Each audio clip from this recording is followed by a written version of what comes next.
It's nighttime, and Dan goes to the door to meet Willa Weinstein. And Willa then commits it. And then Willa commits a bit of light sexual assault by showing a video of herself naked to Dan without first asking for consent. It's genetic. The apple doesn't fall far from the tree. I saw where you were going right from.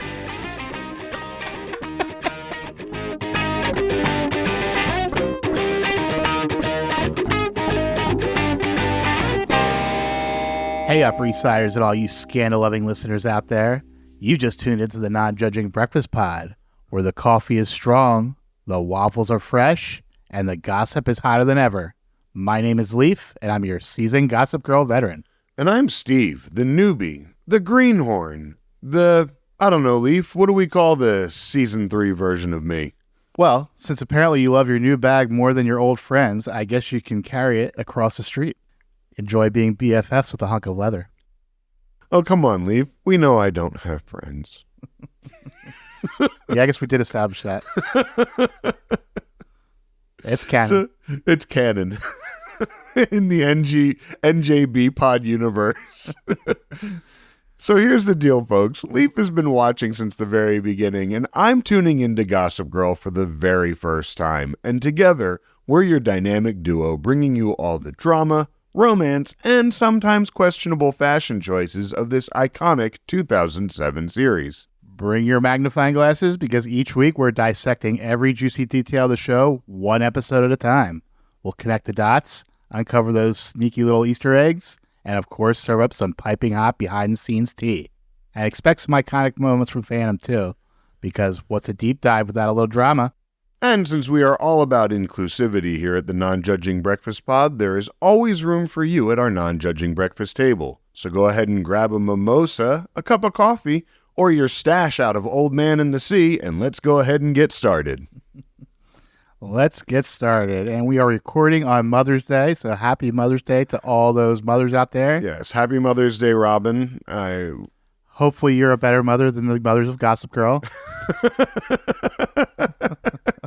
Because so far the best mom of the season is just not around, is in Paris. Of course, you guys will be listening to this episode on Memorial Day, so happy Memorial Day as well. And happy Memorial Day, yes. I hope you're enjoying your weekend.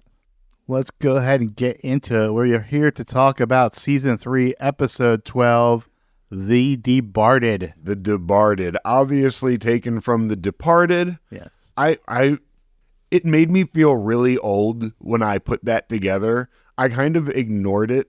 At first, it was just The Debarted and didn't really think about the movie itself. And then when I thought about where they got that from, I realized how long ago that movie was made.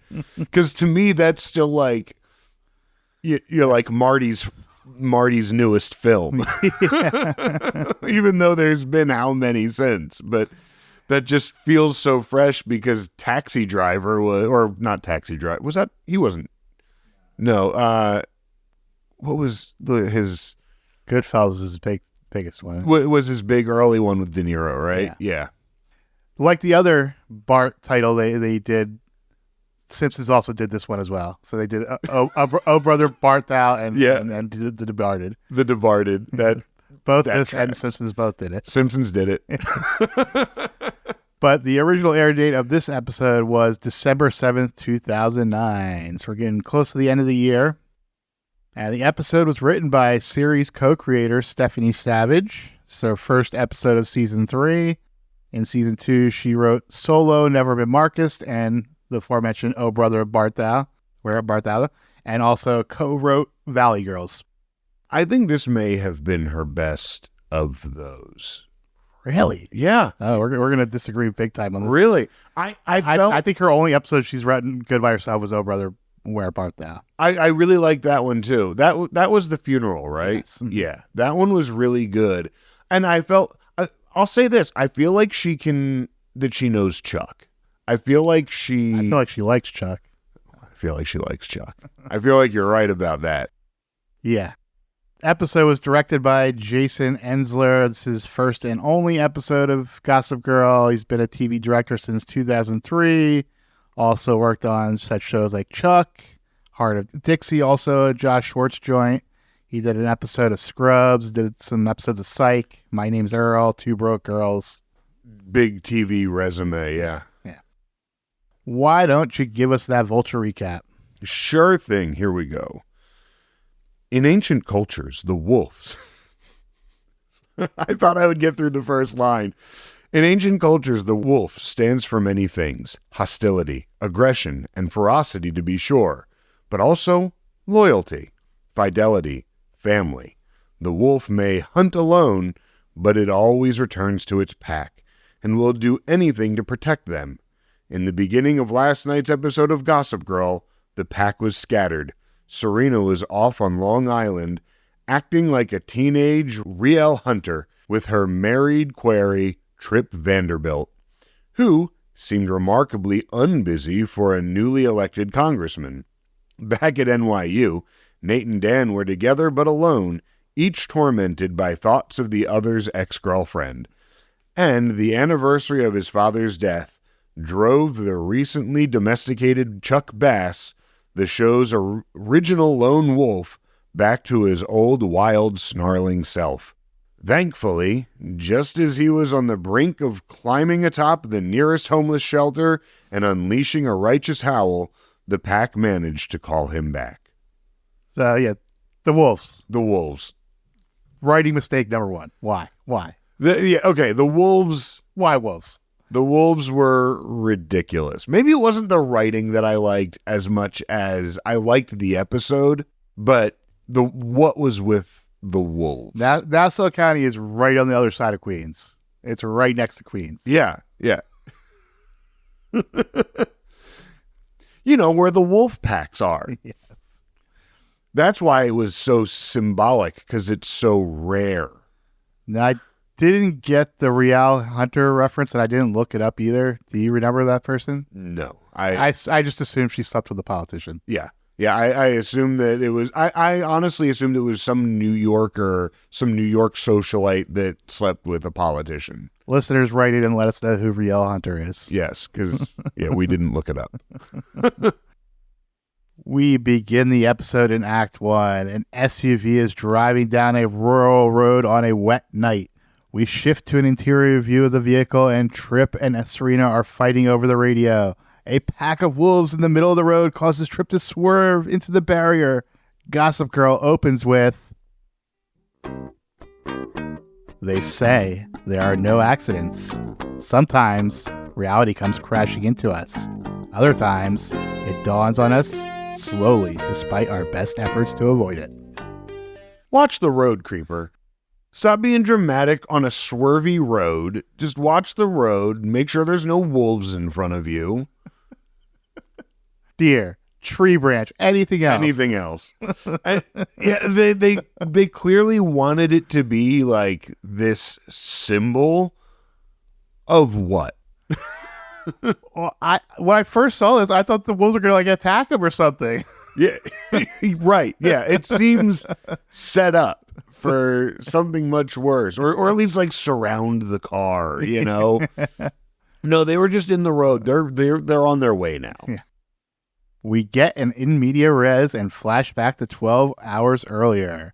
Blair tries to bring Chuck breakfast in bed, but Chuck has other plans. He is already dressed and heading to the Lower East Side to check out some property. Yeah, Chuck has got really spicy here. And now, because I saw the preview, I knew why he was spicy, right? Not a huge spoiler that it's the anniversary of his dad's death, but he is just... I like that they referred to him as domesticated in the Vulture report, because that's this really grown up, the only real adult of this group, and then just becomes an asshole again. And, something's really bugging him. Lily is going through the coat closet, clearly looking for the letter that Maureen took last week. Rufus is concerned because it sounds like Lily has been cleaning the closet quite a bit. Lily asks Rufus to go to a co-op garden meeting in her place.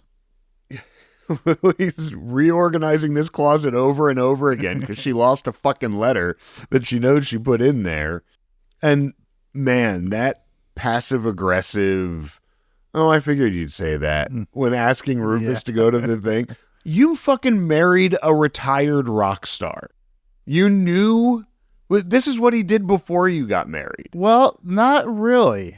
He had a job right up until right before they got together. He had the gallery that was obviously sold making to pay for Yale a ton of money. Yeah, but he had a job to go to. Yeah, now he's just staying at home doing nothing. Yeah, and combine that with the fact that Jenny's at school all day, so he's not really doing anything. I didn't really think of it that way because I really thought of it more just like, he's a retired rock star and like because even his job that he did have, he just kind of popped in and out whenever he felt like it. Yeah. It was a very convenient place for him to have. Yes. For scenes. Trip is holed up with Serena and takes a call. Serena is in full lovey-dovey mode, but Trip seems distant. He gets up and says he's going to town for supplies. This is a 2P episode for Trip's name in the closed captioning, yes. All the way until Nate's phone. Later on in the episode. Well, that's because that's his. 1P is like that's how the writers have it. And what's funny is that I was trying to look up something else of the episode on the wiki, and the wiki said that it's always spelled with 2 P's except for in Nate's phone. But it's not, because I have seen the closed captioning. Now that you pointed that out to me, now I can't unsee it whenever it happens. And Trip, you fucking idiot. Yeah. I meant to lead with that. Just when you think you can't get any worse. Yeah. Well, oh my God. And it's like, just wait. Like, this is just starting to get bad. Blair notices the homeless man outside the building Chuck is looking at buying and suggests that Chuck should be going to his father's grave today instead of this. Chuck sends Blair off in his limo. So this is where we get it's Chuck's dad's anniversary. But it also, it was this time of year last year. It was maybe the same episode, right? Was it episode 12 when he died? I thought it was 10, but maybe not. I don't know. I forget. It may have been. Just it fits. Mm-hmm. And you see Blair like confronting him about it too. And he's trying to buy this, like, what is it? A homeless shelter to turn into a club. And it's condos, I think. Condos. Sure. Yeah. And his attitude of like, I have to do this. I have to. Jay-Z's Empire State of Mind plays. Lily is sitting in the closet, now empty of coats, and Gossip Girl has this to say. We make our own fortunes and then call them fate. The song continues and we transition to Trip, calling someone and telling them they should meet. Gossip Girl continues, and what better excuse to choose a path than to insist it's our destiny.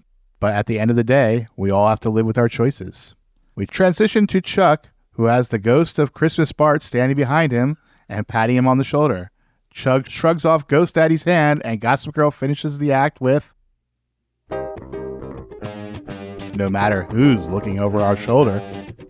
I actually had a bit to say about Chuck in this episode and the tragedy of Chuck here. Now, when I saw the preview and I saw Bart in it, I was originally like, no, is this did they fake his fucking death? Is it like it was back to the soap opera of fucking Marcus in season 2.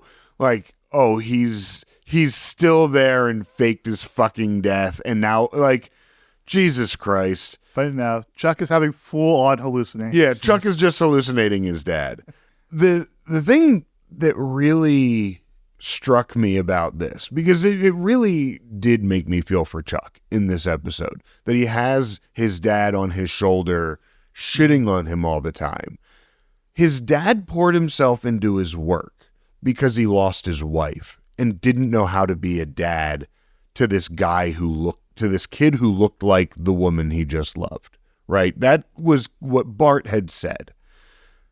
And yet Chuck internalized all of this disappointment to it being him being weak.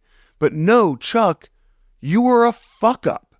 You were getting drunk. You were sexually assaulting women. You were gallivanting around town. You were being a fucking asshole, a reputational asshole. Mm-hmm. And he was always disappointed from constantly having to bail you out of all of your bullshit. If Bart saw you running the Empire right now, he'd be proud as fuck, I would think. If he saw you having a meaningful adult relationship with Blair, I think he'd be happy for you. Yeah, we even got that in the season 1 finale. Yeah. He was like, finally, you're stepping up and being a man. Yeah, exactly. And so just knowing that this is Chuck beating himself up, I found really tragic in this episode. And it really moved my heart for Chuck to see, because it felt realistic. Because it is what kids do, especially someone that loses their dad who they kind of hated but was their idol. And to him, his dad is still beating up on him because his dad doesn't know that he changed. Yeah. So I just felt that was really tragic. Yeah, we could have done without the full-on hallucinations, I think. I don't know. Honestly, it didn't bother me. I felt like it really showed what was going on in Chuck's head. It did, but I think they just took it too far. Like when he started like arguing with Bart in the back of the limo and the driver's like staring at him. Okay. Like, what the hell's going on? Yeah, the stop looking at me thing. Okay. I'll give you the limo one. I think more about sitting on the couch and this scene when he first shrugs him off. Mm-hmm. Those are the limo was silly. Yes, those could be played off as being subtle and just kind of showing the audience what's going on in his head. But when they started transitioning to him having like actual conversations that other people could hear, that was weird. Yes, I will say that I've kind of done that before, right? That I've been caught up in an imaginary conversation in my head that I'm having with somebody that I'm with. Like my dad is a great example. The shit that I've never said to my dad that I would like to, but just know he would be a brick wall. I know I've had that and like said something out loud like that. I'm not hallucinating my dad, but I've pushed a button in my own head. And so that's why it didn't never in front of people, never in the back of a limo. Although he was also pretty fucking drunk because he had whiskey in hand all day long. Yeah, but that's kind of the norm for Chuck. It is. And like obviously it's all him projecting his own insecurities and his own ill-fated relationship with his dad that never got the resolution that he wanted. So we move on into Act 2. The establishing shot of Central Park is way too green to be December. Jenny is walking down the street and a very chatty gossip girl says, "Spotted an it girl with an it bag. It looks like the roadie to success is paid with cruel intentions." The minions are impressed by Jenny's new purse, which Jenny says didn't come from Lily. When Sawyer shows up with the same bag, Jenny says she can ditch the bag or find new friends. Jenny, just fucking cold. My mom brought it home for me. Okay, well, you can go walk across the street. Like, Jenny, so shitty. Yeah.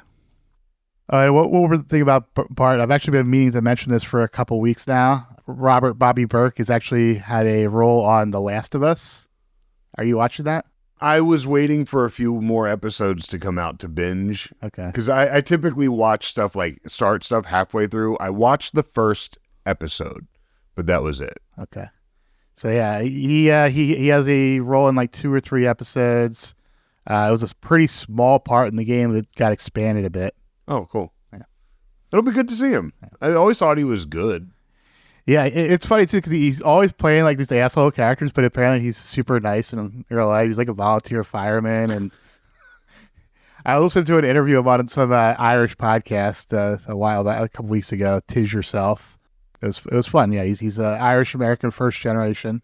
Yeah, that scans. Yeah. Grew up in New York. Yeah. Awesome. Blue collar. Yeah. And I believe I've actually heard that elsewhere, that like you have the Bart Bass character type that he plays, but he is just super nice guy. Apparently, yeah, he had a decent run on Law and Order SVU, I think, maybe. And he was kind of evil on that too. Oh, yeah. Yeah, I think but he was a cop, I think, right? Yeah. Yeah. He's a corrupt cop. Okay. I never watched the show, but I've heard that's what it sounded like. I feel like I don't know if I was watching. I watched religiously years ago when it was new. And we see Sawyer walks off humiliated, but we find out that it was all according to Eric and Kira's plan, which is to convince Carmen and Jane that Jenny is the meanest queen ever, so they turn against her.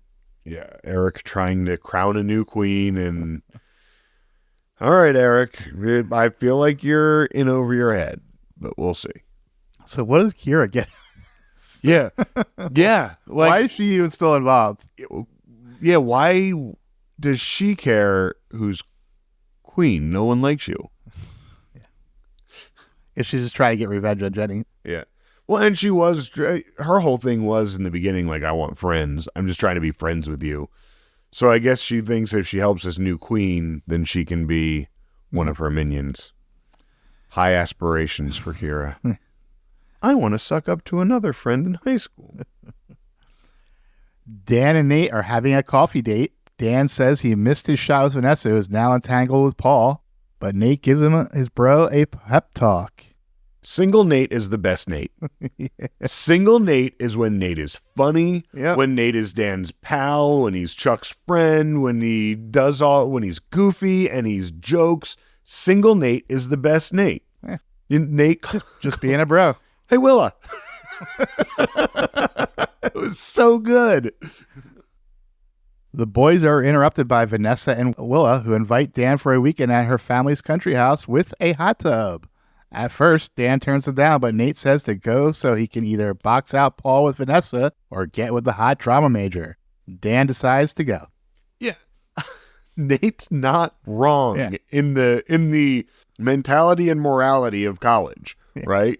This person is into you, you're into that person, go on this trip, and something's bound to happen. Either go head to head with Paul and get your girl, or get a palate cleanser. Yeah, exactly. Get your mind off of this.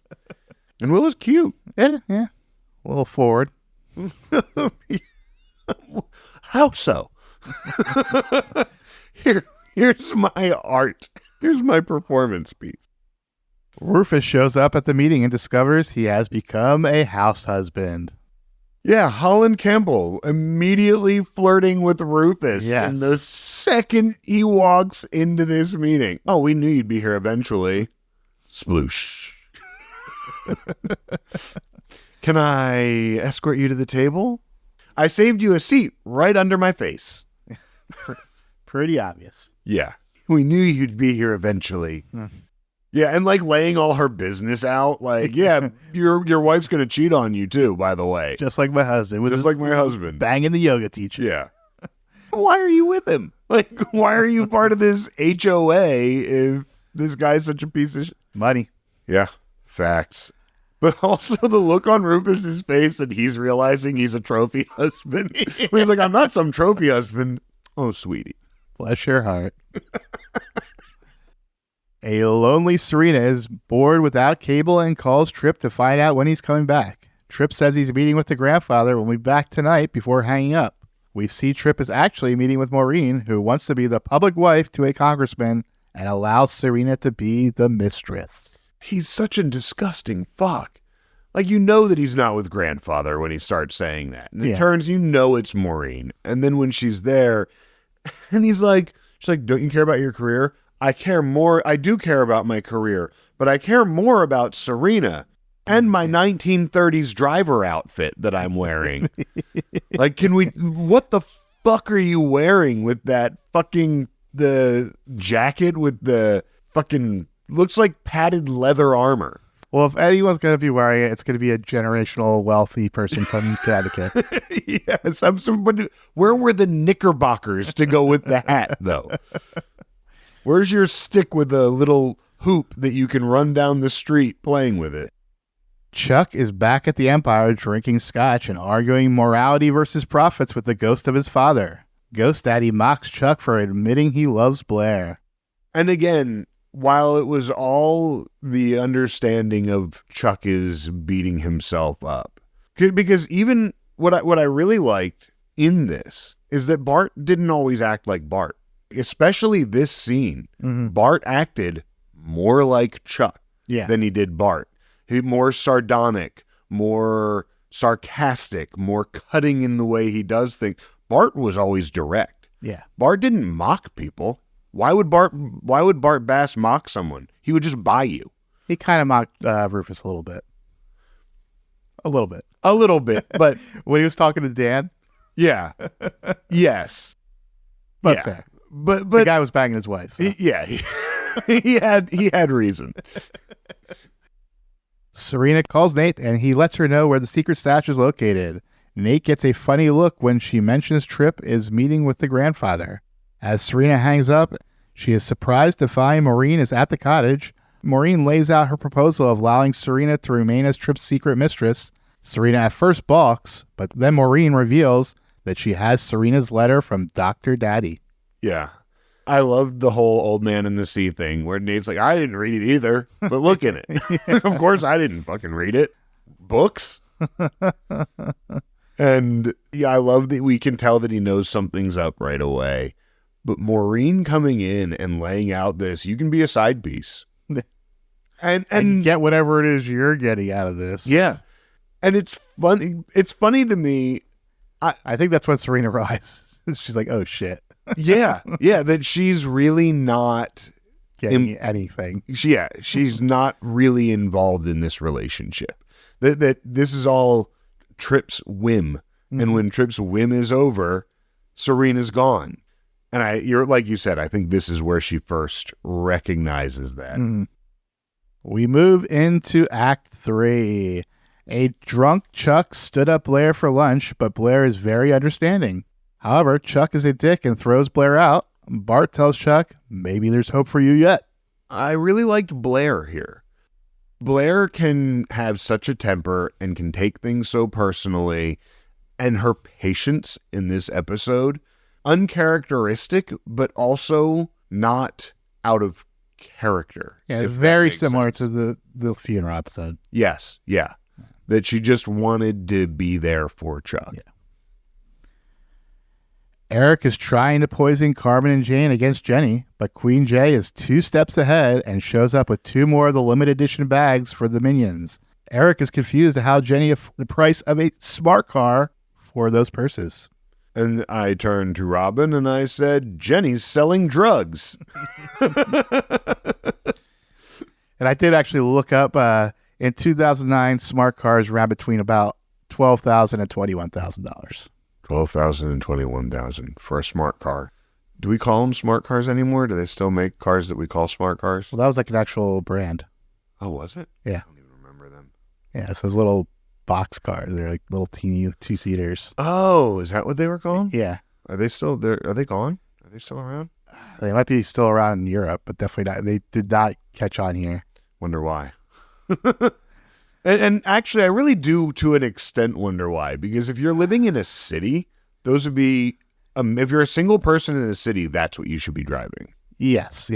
But like there's 0 cargo room at all, so you can't. Yeah. If you're living in a 1-bedroom apartment in a city, that's what you should be driving. Yeah. Or in a European city where they have tiny roads. Or, yes, fair. Well, Manioc. Manioc roads are huge compared to some of those cities in Europe. Yeah. I've actually, I do know that. I have seen, or especially some of the highways outside of the cities where you have mountainous, areas with 1-lane roads. Yeah. Blair is having tea with Lily, who completely forgot that it was the anniversary of Bart's death.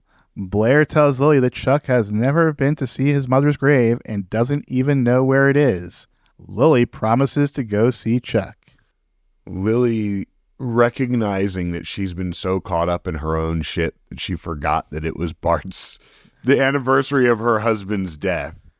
And to be fair, At the funeral, she was already hooking up with someone else. She was, yes. She had moved on fairly quickly. Yes. And yeah, she was going to leave. They were on the brink of breaking up when he died, it seemed, too. Yeah. Now, when you first watched this, did the mention that Bart never shared the location of the mother's grave, did that throw up any red flags for you? I thought in an earlier episode, Chuck had visited his mom, had discussed visiting his mom's grave. I thought I did. That was the only thing. When they said he's never been to his mom's grave, I had a, oh, moment. Well, and it specifically said that Bart refused to tell him where it was. Yes. So did that throw up any red flags? Yes. Yeah. Oh. For the end of the episode. For the end of the episode, yes. That was like, that's a weird thing. Why wouldn't you ever? Yes. I didn't quite formulate is she not dead? But I did get to that's weird. Why would you never do that? There's something else underlying here. And yeah. Rufus returns and finds out that it is the 1-year anniversary of Bart's death and assumes that is why Lily has been so upset. Lily just leans right into it. Yep. That is exactly why. She's so evil. She is. I love the character of Lily Vanderwoodson. I really love Humphrey now. Well, Lily Humphrey, yes. As Jenny points out. Yes. I love her character because she does good things and she is good sometimes. Mm-hmm. And she has the potential for good and this potential for fucking evil. And it just makes her very human to me. That a lot of TV characters, even really dimensional characters, don't always feel so human. And I really like that in one episode, she can do something super sweet and loving, like go to try to support Chuck, but also doesn't remember her dead husband's anniversary and is lying to her living husband about visiting her first husband. Yeah. Serena calls Nate and is upset about what Maureen said, but still claims to have faith in Tripp. Nate reveals that Tripp lied about meeting with the grandfather and that faith erodes just a little bit more. Gossip Girl says, looks like the Love's Nest has become a hornet's nest. We find out that Nate is on his way to Nassau County, and Gossip Girl continues, and here comes Nate to stir it up. Yeah. I love how Nate's like, fuck this. Like, fuck Tripp. Yeah. Fuck this shit. And that he's just fucking done with it. We go into Act 4. It's nighttime, and Dan goes to the door to meet Willa Weinstein. And Willa then commits a bit of light sexual assault by showing a video of herself naked to Dan without first asking for consent. It's genetic. The apple doesn't fall far from the tree. I saw where you were going right from.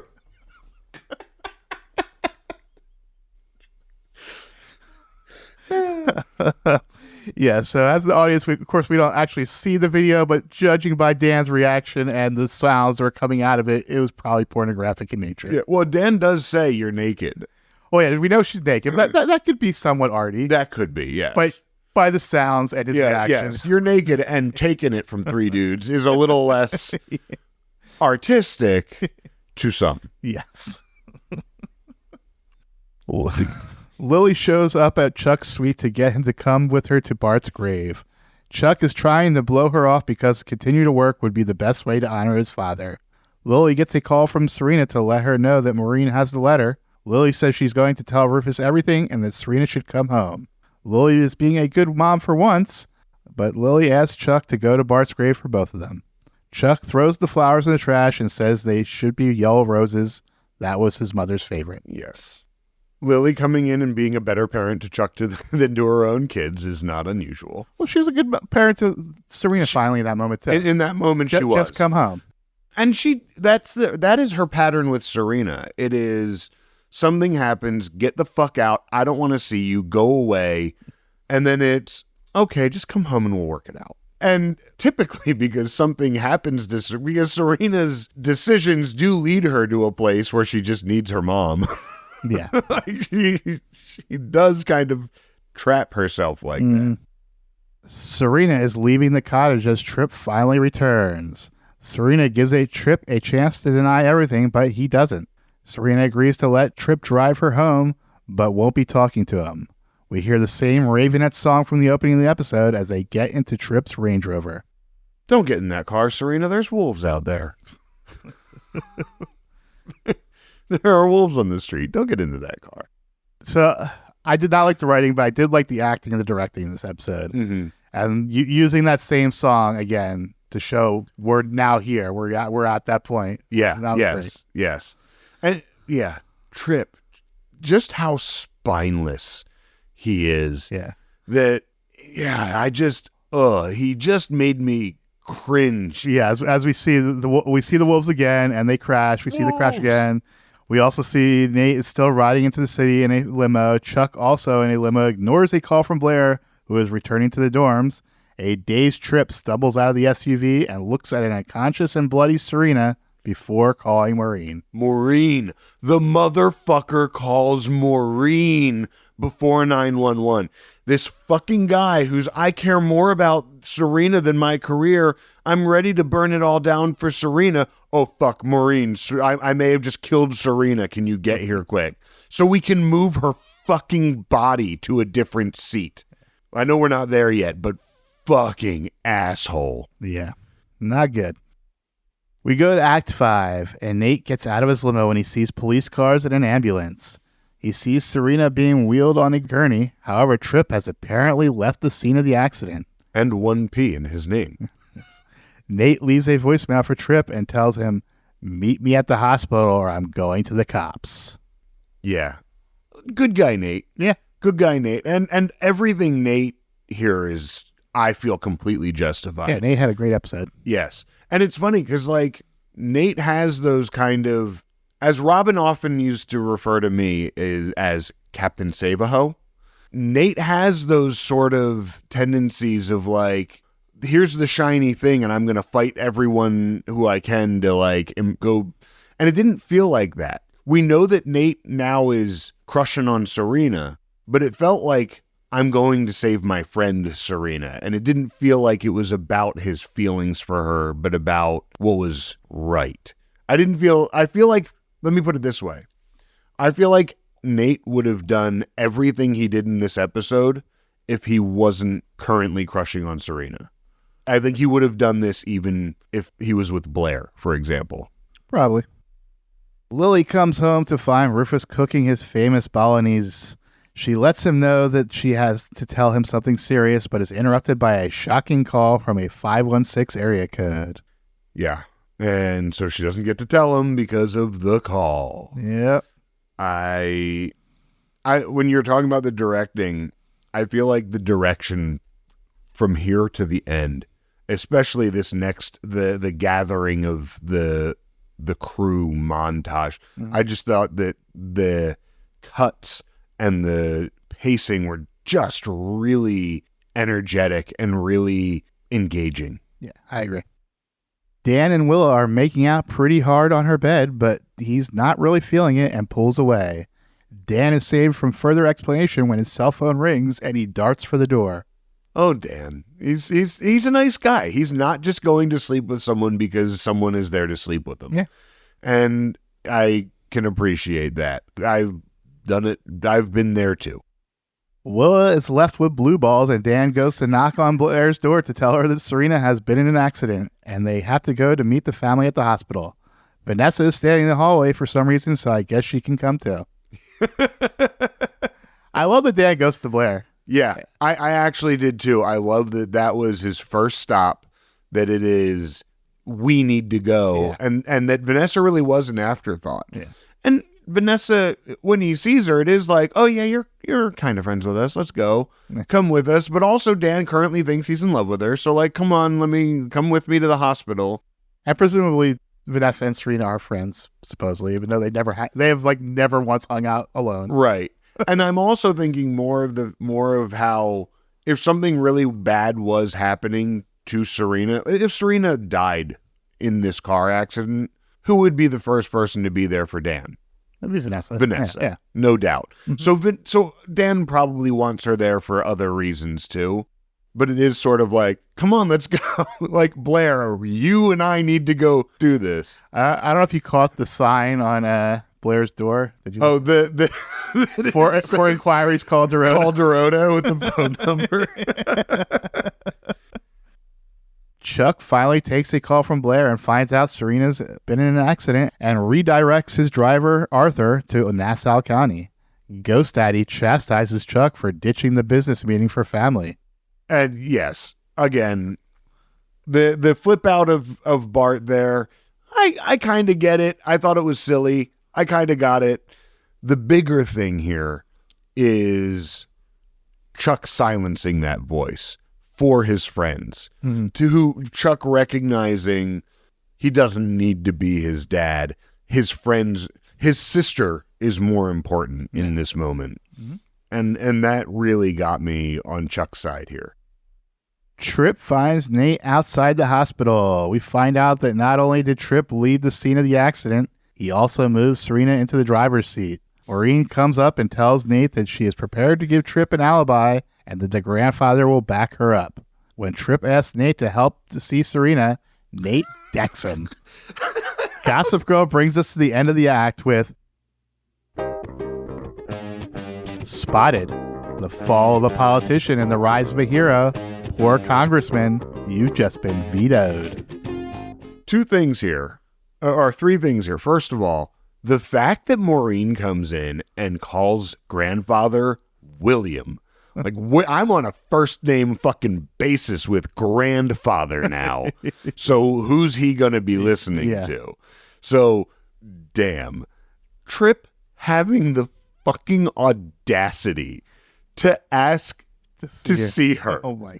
Can I see the person that I just almost killed and then put in the driver's seat to blame the entire accident on? Are you fucking insane? And finally, when Nate punches him, Robin had a total Nate boner for the rest of the episode. That she was like, that was hot. I guess he just didn't want to get caught with Serena. Cause I don't understand. Other than that, like, why would he even do this? Because was he drinking or something? There was no evidence of that. It was simply he just didn't want to get caught with Serena. Yeah, he didn't want to get caught. Which, if that accident happened, it was him and his intern that he was driving home. Again, with all of them lining their stories up, it would be fine. Of course, that wouldn't happen because this is Maureen's out, right? Like, no, this is how we get rid of Serena. And yeah, what a fucking spineless shit. He was the good one. We move into the epilogue. Lily is comforting Serena, who is lying in a hospital bed. However, Serena is upset that Lily didn't tell Rufus yet. Blake Lively is particularly pretty in this scene. When she's not wearing makeup and they get her, there's the one side with the bash, but then when you get the other side of her, she's just a very pretty angle of her that, like, you don't really see because you usually see her glamified because that's the character that she plays. So seeing her like that, it was a very pretty angle. I noticed in this next scene here, she gives Blair a little lip bite. So more romance between Blair and Serena theories coming out. So as Lily leaves, Blair comes in and hugs her best friend. Serena tells Blair she was right about Tripp all along. Yes. Which we all knew Blair was right about Tripp. And last week, Blair, you fucked up. When you told Serena, oh, I was wrong, go. No, you weren't.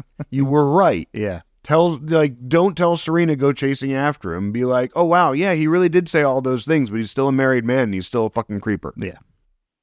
Chuck arrives at the hospital and immediately starts having PTSD flashbacks to a year ago when Bart died in the car crash. Blair finds Chuck huddled on the ground. Chuck is relieved to hear that everyone is here and going to be okay. Chuck admits he was pushing Blair away to prove his father wrong. Blair helps Chuck get up. I cried.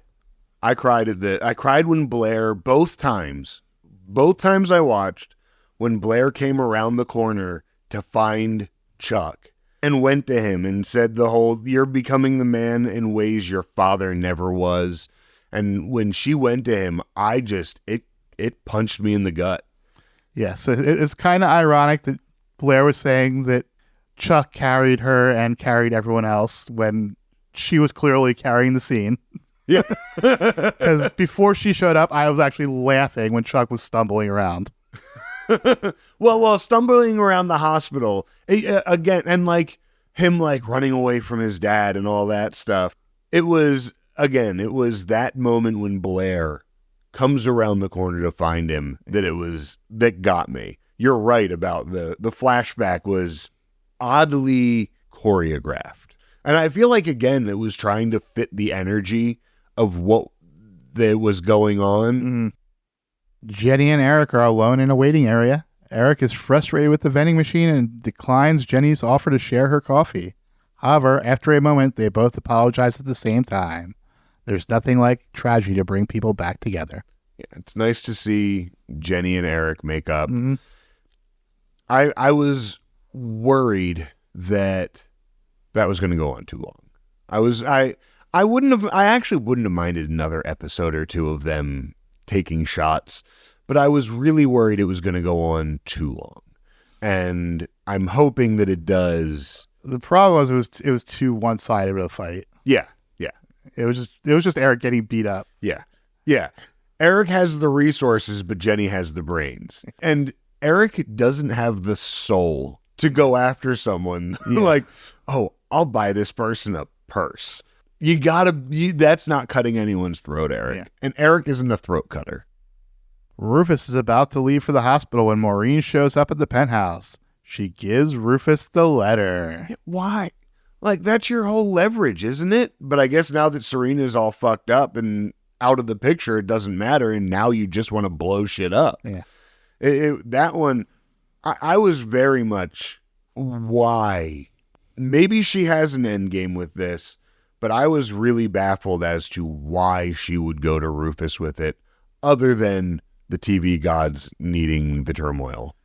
That's the biggest reason. Although it could be that she was actually being honest at that moment, that she knows what it's like to be cheated on, and she just didn't like, Rufus is a nice guy. She felt bad for him. That's possible. And with you saying that, I'll say this. I don't have ill will towards Maureen, really.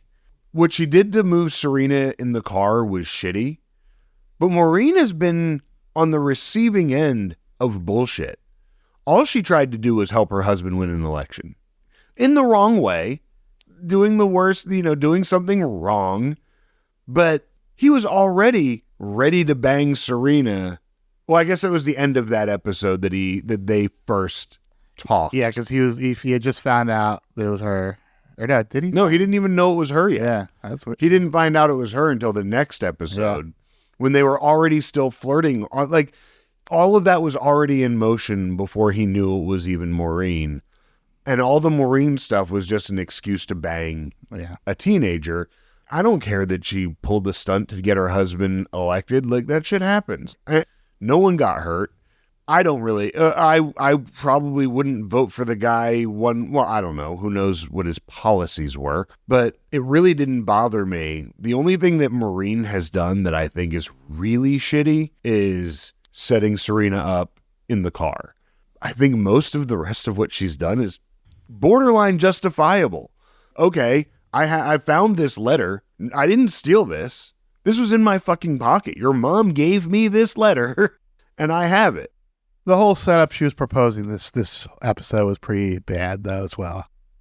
In the morality of right and wrong human beings, I get it. In the morality of politics, I don't think she was out of line to be like, I still want my political shine, so here's how we're going to do it. I saw it just as political maneuvering, only sexually, essentially. And my point just being like, yes, Maureen is diabolical. I don't think that the things that she has done have been completely unjustified. She was cheated on. She was cheated on. She was definitely wrong, but that doesn't make her a good person. I'm not saying good person. I'm saying I'm not really holding as much against her. Okay. Like, I don't think that she's... I don't put her in the category of Aaron, right? Or as... I mean, technically, I think she's worse than Aaron. It was a bad example. In a real-life morality situation. Yeah, Aaron was a bad example. I feel like I don't... I mean, just the moving Serena in the car seat makes her one of the worst people in the shop. Yeah. Again, that alone. Doing that is the worst thing I think that she's done. And the thing that she's done that was uncalled for and unjustified. Being mad enough to do it, I can get it, but that was wrong. Back at the hospital, Dan turns to Vanessa and gives her his most earnest look and tells her he loves her. Vanessa says she loves him too, but clearly in a friendly way. Vanessa gives Dan a graceful out and gets up to check on Serena. Shuts that shit down. I fucking never liked Vanessa more than her being like, I love you too. Oh, Dan, sometimes tragedy brings people closer together. Deuces. Like, nope, this isn't happening. Yeah. I hope it stays that way, but I really, really loved how she just shut it down. Lily returns home with Jenny and Eric. Rufus is nowhere to be found, but the letter is sitting on the end table in the living room. Gossip Girl begins her end of episode monologue. Sinatra sings, New York, New York is a hell of a town, but on the Upper East Side, sometimes it just feels like hell. Yeah, so Rufus finds the letter. We haven't seen the next thing that he does yet, though, right? Nah. Okay. Yeah, that was just them coming home and finding out Rufus in there. Then we see Rufus is meeting with the woman from the co-op meeting, and Gossip Girl continues. Even when we're sure we've earned that happy ending, it doesn't always come. So, yes, he's now with Holland Kemble again, and... She is very happy to see him. She is very happy to see him, and Rufus finds this letter, and his instinct is... I'm going to go find that woman who was flirting with me earlier today and talk to her about this. Instead of calling Vanessa's mom, who's one of his best friends, instead of going to anyone else that he knows, he calls this person that he met today that was flirting with him that he knows is down to pound because she kind of made it clear. Does he? Because I have a feeling Rufus just gets that a lot. Yeah. And I think he went to, I'm going to give him the benefit of the doubt, say he went to her for advice because she knows she's dealt with this before. She knows what it's like to have a cheating spouse. Yeah. And Rufus is just used to women being nice to him. Yeah. I mean, God damn it, Rufus. I hate you so much. Yes. Yeah. So, yeah, I would notice if a woman was being like that to me, but yeah, Rufus might just be used to it. Yeah. It just happens all the time. It's like John Hamm in 30 Rock when he's in the bubble. Dan is going home to the loft alone, and Gossip Girl continues. Second thoughts creep in. Dan's all alone. As you should be right now, Dan. Go find Willa. Go find Willa Weinstein. Stay away from her. Get that Weinstein money. Jenny is pretty dressed up for bed, and Gossip Girl says, secret missions, sneak out. Yep, Jenny's dealing drugs. I know we're about to see that, but... Serena rolls over and sees Nate sleeping in the chair in her hospital room. She then smiles before going back to sleep. Gossip Girl says, and only Sleeping Beauty finds her prince. Yeah. Jenny meets Damien on the street, and we find out Jenny has been dealing drugs with him to finance those handbags. Gossip Girl says, in this city, nothing is for certain.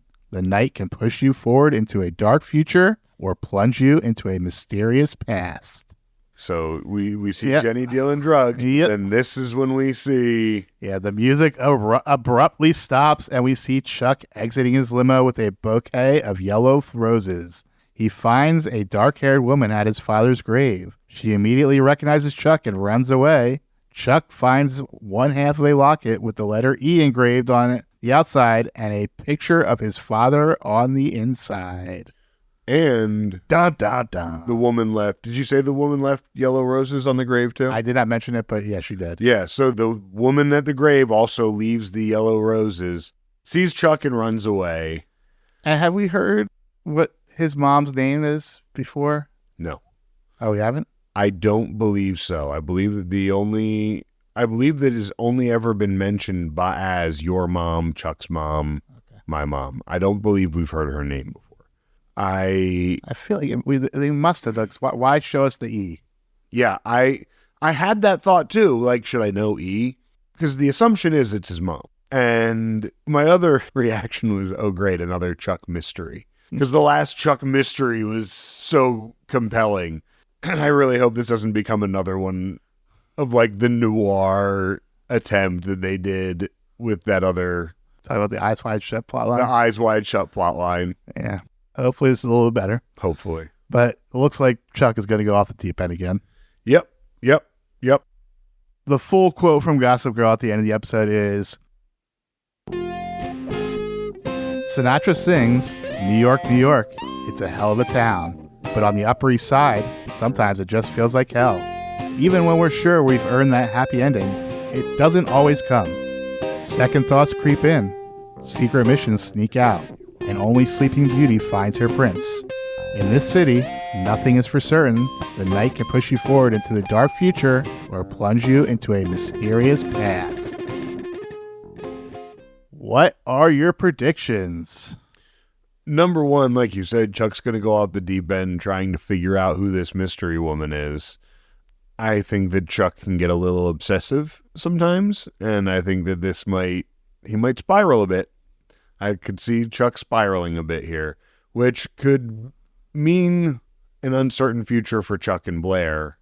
I don't think this Dan Vanessa thing is over. I think Vanessa put the kibosh on it, but that's also very much how the Dan Serena relationship kind of teetered for a bit in a couple times, like both when they first got together and then in a later time getting together, that it was, oh, I think I like her. Oh, I think I like him. And they kind of teetered. So this was actually the mid-season finale.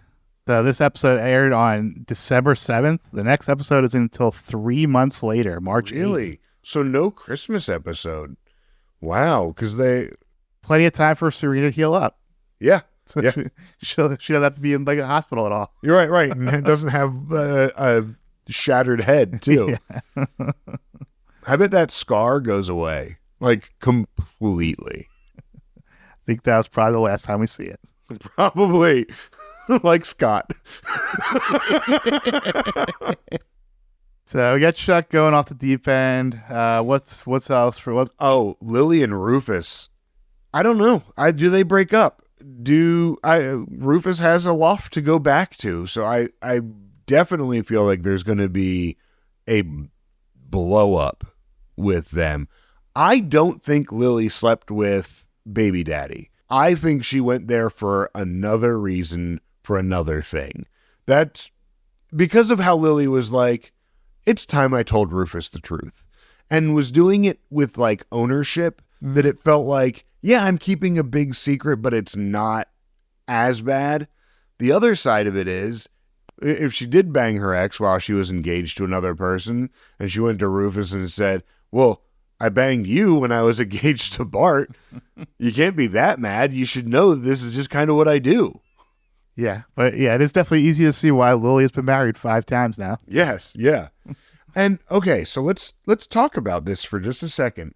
When we first meet Lily in season 1, it is Lily Vanderwoodson, right? Mm-hmm. She is then Lily Vanderwoodson Bass, and then she is Lily Humphrey. So she got married twice and didn't change her name, and kept her, either that or was Serena and Eric's dad the third in the line, which he's not, because we know Klaus came in between there and somebody else. Yeah, that's pretty soon that he was the first. But we know the Klaus that she married was only for like a month, so that can explain why she never changed her name that time. Yeah, that's true. That it was really quick. And were there 2 Klauses? Yeah, but one was just a boyfriend and lasted longer than one that she married. That's right. That's right. God damn, I really do want a Lily spinoff. I just want an entire show of Lily Banging her way across banging her way through the 80s and 90s and early 2000s. Rated R. TVMA Lily spinoff. What about Jenny? What's next for Jenny? Oh, Jenny's going to jail. Jenny is not... Jenny is smart. Jenny is cunning. Jenny is not a drug dealer. And Jenny's going to find herself in a really bad situation. It's, she had the whole, next time I want to go to the table alone. I guarantee there's an upcoming episode with I'm at the table alone and click, handcuffs right there at the table. Jenny's getting arrested is my big prediction. Okay. I feel like Rufus has wanted her arrested for so long that he's finally going to get it. What about Serena and Nate? Are they going to get together? I hope so. Single Nate is the best Nate, so I'm worried they'll get together and it'll be boring. Because Nate in relationships is boring, Serena in relationships is dumb. So I'm worried that it's going to be dumb and boring. But I also feel like they deserve each other in that way of the two golden retrievers getting together and having golden retriever love. It's cute to me. So I kind of want it to at least happen also because my initial prediction, my overall number one prediction of they're all going to bang needs to be fulfilled, and it's not being fulfilled yet. But I do want to see that happen. And, Serena's got to do, and he's got to do something while Dan and Vanessa are together. Yeah. I kind of hope that eventually it comes back to Dan and Serena. I kind of feel like that would be a good way to close out season 6. That I feel like that'd be a good way to close out the show is those two getting back together. But I don't really need it right now. Well, let's go ahead and get into some segments. This week in fandom, we jumped in the Wayback Machine to travel to the fan forums from 2009. Hello there, Peabody here. And this is the Wayback Machine for traveling through time. And this is my boy, Sherman. Speak, Sherman. Hello. Good boy. The overall reaction from the fan forum, unlike me, they thought this was the best episode of the season. I loved this episode. I really did. You are right about some of the writing problems. The wolves are ridiculous. There are flaws, but as far as an episode moving me emotionally, yeah, it wins. They thought Ed was great. I mostly did. He didn't talk a lot. He brooded the whole episode, so he didn't have to hide his accent. But also, the fandom loves Ed anyway. Like, they just, yeah. Loved Nate and Serena at the end. Yeah. Yep. Positive reactions to Dan and Vanessa. Positive as in positive to them being together, or positive in how that ended up? They're excited for them to get together. Gross. I agree. But I think fandom just wants them to be separated from the Upper East Side. Yes. Also, there's a get it over with aspect to it, too. Yeah. That no relationship lasts. Hopefully they break up so bad Vanessa just leaves forever. Or they could kill her off. Oh, but then they don't leave forever. I don't want Vanessa to die. She's a good person. She's just annoying. Yeah. Fair. Usually a good person. Yeah. Unless she's blackmailing Blair. Chuck and Blair are chef's kiss. Yeah. Happy that Jenny and Eric made up. Yep. I'm there. There was mixed reactions on Jenny being a drug dealer. Some people liked it. Some people hated it. Thought it was gross. I think it's gross. But I love it. I think that it's exciting. What? It's exciting. Yeah, it's exciting, and it's so in line for Jenny. It's so something Jenny would do. I don't think it's a stretch for her character. I think that Jenny believes she's invincible. She sees the money. She doesn't want to take Lily's money. She wants her own. I don't think she really cares about the money so much as that excitement. She's just bored with being queen. She's above that. Yeah. She's not Blair. She has a real ambition. Yes. Unlike Blair, who just wants to be popular. Yes. Yeah.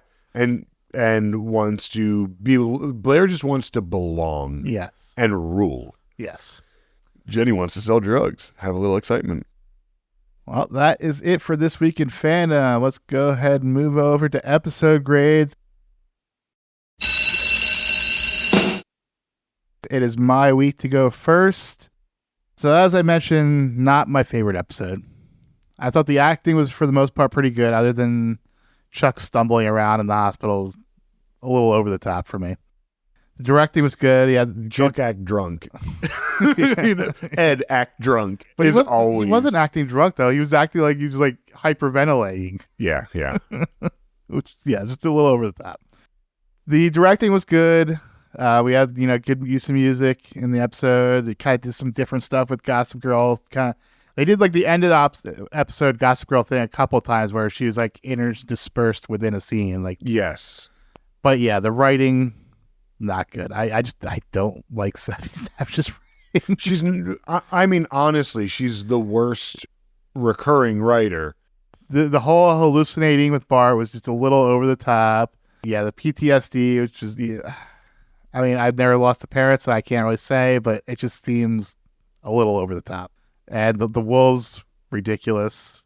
So at the end of the day, I came down with a C+. Damn. Okay, so I did not have all the problems you had with it. And when an episode moves me the way this one did, I go to the top. I gave this an A-. I agree with a lot of your criticisms. It didn't distract from the episode to me. And I think that's really the big difference, is that your criticisms are valid. The wolves, why? Why wolves? What is your symbol, Stephanie? At the same time, it wasn't enough to lessen how I felt about the episode itself. It got me engaged and emotional, so I liked it. Moving to Stock Watch. Going up, Nate. He was awesome this episode. Jenny and Eric, because they made up. Blair, because she was a great girlfriend. Maureen, because she won. And that's it. Yep. I had the same. I had Chuck, but I'm going to take him off because I don't think that he went up. I just think that I don't think Chuck went up. I just think that Chuck did the right thing. But so I really had all of exactly what you said. Nate, Blair, Maureen, Jenny, and Eric. For me, going down, Lily. Rufus, because he's just pathetic. Poor Rufus. Dan, because he got shut down and sexually assaulted. Serena, because, she got into a car accident. Yeah. Almost died. And lost her boyfriend. Yeah. And Tripp, because he's just the absolute worst. Yeah. I also had Lily and Rufus for the same reasons. I also had Tripp and Serena for the same reasons. I also had Kira because she's no longer in the plotting circle. All of her work is now out the window. And who was the other one that you said? Dan. Yeah, I didn't have Dan go. No, I had Dan neutral. Yeah, I had Chuck neutral. I actually almost had him going down because he was kind of spiraling on. Yeah, I'm keeping him at neutral. I like you said, I almost had him going up, but nah. But here's the best outfits from the last episode we've seen. Best outfit for me. So anyways, it wasn't a very big fashion episode because there was no party for one thing. No party, and it was all outerwear. Yeah. They were all outside most of this. So I ended up going with Blair's houndstooth pussy bow blouse from Alexander McQueen with the Brooks Brothers fleece double-breasted black skirt and a white star style coat and slingback white with black toe cap Levin heels. So I actually also went with Blair, but her Giovanni Rufino coat that she was wearing, the big, she had like kind of a poofy kind of coat with a big black scarf on it as well. That's the same thing, isn't it? Oh, was it? Yeah. I thought it was, okay, then we had, I must have seen the name wrong. Maybe mine is the photo credit. But yeah, it was not a scarf. It was a pussy bow blouse. Oh, okay. Oh, so I thought it was a scarf. And there was a scene earlier without the jacket as well. Oh, okay.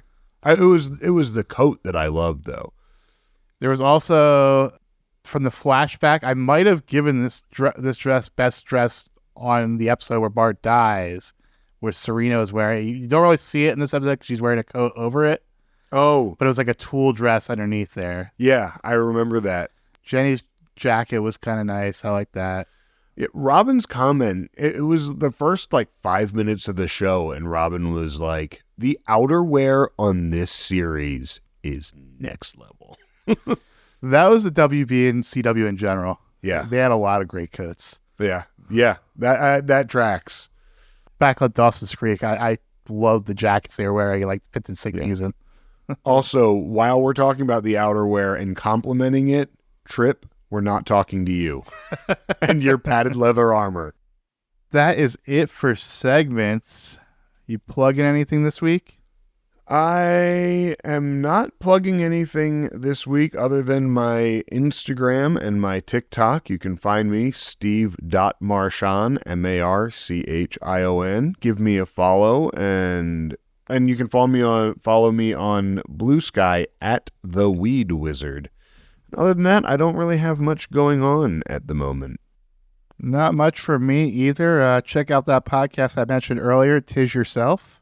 Nice Irish woman doing interviews with celebrities. Nice. And if you want to follow me on social media, you can find me on Instagram and Blue Sky at Hot Capicola. That's HOTCAPICOLA. You can follow the podcast on TikTok, Threads, Instagram, etc. at Non-Judging Breakfast Pod. You can also find links to our subreddit, our Patreon, and also our Discord server on our website, nonjudgingbreakfastpod.com. And if you'd like to get in touch with us, we'd love to hear what you have to say and maybe even read your thoughts on air. Please feel free to give us an email at nonjudgingbreakfastpod@gmail.com. And also, if you could hit the subscribe, the follow button, and go ahead and leave a comment and let us know what you think on this episode. Leaving comments really helps us with our visibility in Spotify and Apple Podcasts. And finally, let your friends know what you're listening to. Go ahead and tell them to tune into the Non-Judging Breakfast Pod and make us your water cooler talk next Monday. Indeed. And we will be back next week to talk about Season 3, Episode 13, The Hurt Locket. The Hurt Locket. The episode description reads, Chuck tracks the woman he saw at his father's grave. Jenny agrees to help Damien. Nate and Serena get friendly. All right. What class is Chuck? What D&D class would Chuck be if he's trying to go on this? Does he have the ranger skills necessary or the rogue skills necessary to track this person down? He seems like an NPC class. I don't know if he can do the tracking himself. NPC nobleman? NPC nobleman, yeah. Either that or he's a vigilante. Oh, that, yeah. Well, the Batman voice definitely leans into that, right? Yeah. Dan's a bard, right? Just all written word bard. Yeah. I would put him as a bard. Nate would probably be a fighter, something that doesn't need to do too much thinking and use Paladin. Paladin, yeah. Nate's a paladin. Yeah. Serena is a siren. She's a monstrous humanoid. That tracks. Jenny is a halfling rogue. Yes. So Eric is an aristocrat. Yeah. I was going to say he's also got to be an NPC class because Rufus is also a bard, obviously. Yes. Yeah.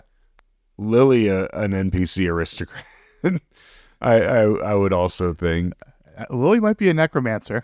Oh, that's fair. Oh, yeah. Because she learned it from Cece. Yeah. I mean, that makes sense. She's training to become a lich. Yes. Yeah. Oh, yeah. Fair. Yeah, it wasn't chemotherapy that she was going through. It was actually the ritual to ascend to lichdom that Cece had to do over the summer. That makes a lot of sense. Yes. Blair, what would Blair be then? Yeah. She could be an anti-paladin, possibly. She could be.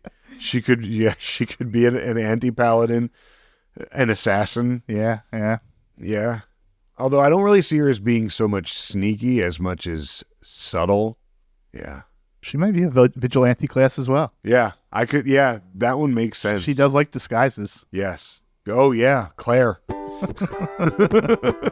Well, until next time, you know you love us. XOXO. Every time you walk away, run away, you take a piece of me with you there. Every time you walk away, run away, you take a piece of me with you there. Every time you walk away, run away, you take a piece of me with you there. Oh, it seems I'm walking right to your door. My heart's still resting, looking for something more. Are you ever gonna see everything you mean to me? I'm trying really hard to believe. Every time you walk away or run away, you take a piece of me with you there. Every time you walk away or run away, you take a piece of me with you there. Every time you walk away or run away, you take a piece of me with you there. Never feels right when I'm out here on my own. I left last night and it feels like way too long.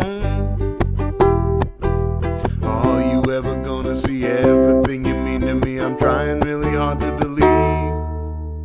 Every time you walk away or run away, you take a piece of me with you there. Every time you walk away or run away, you take a piece of me with you there. Every time you walk away or run away, you take a piece of me with you there.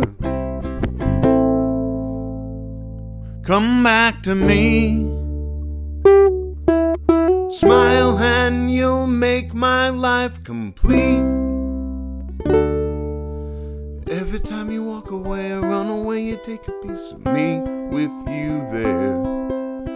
Every time you walk away or run away, you take a piece of me with you there. Every time you walk away or run away, you take a piece of me with you there. Every time you walk away or run away, you take a piece of me with you there. Every time you walk away or run away, you take a piece of me with you there. Every time you walk away or run away, you take a piece of me with you there. Every time you walk away or run away, you take a piece of me with you there. Every time you walk away or run away, you take a piece of me